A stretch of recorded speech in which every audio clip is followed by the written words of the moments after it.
You're stuck in traffic in the middle of a large bridge, and the ground begins shaking violently. Suddenly, the bridge cracks open, and the cars in front of you start falling into the hole. This bridge is collapsing, and there's nowhere to run. How can you get out alive? Here's how to survive a bridge collapse. There are more than 617,000 bridges across the United States, and almost half of them are at least 50 years old. The American Society of Civil Engineers ranked the U.S. bridges for maintenance and safety. On a scale from A to F, they earned a C+, so perhaps you'd better prepare for impact. How often do bridges collapse? What are the warning signs? And how could your car horn save your life? On a typical Wednesday evening in August 2007, the Interstate 35 West Bridge in Minneapolis collapsed. The cars and people inside them fell over 6 stories into the Mississippi River. The majority of people survived, but 15 people died. If you find yourself on one of the 128 U.S. bridges that collapse every year, here's what you can do to survive. Step 1. Roll down your windows. What? Whether you're falling into the water or onto solid ground, you're more likely to live if you roll down your windows.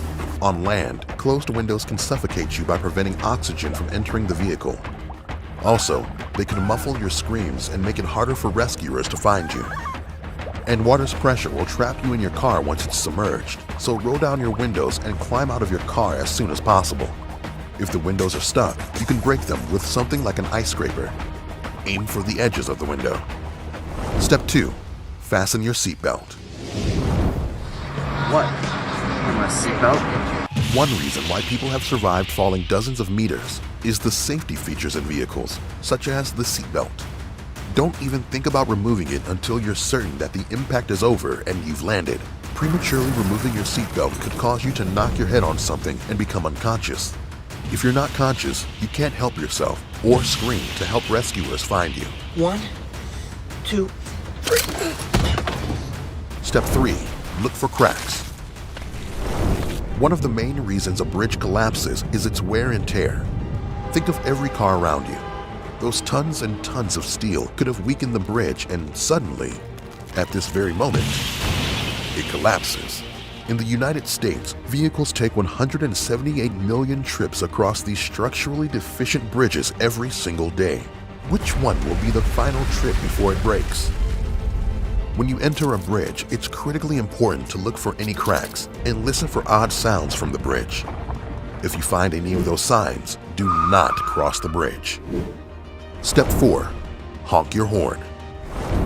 Most bridges fall the same way, a little at a time, and then all at once.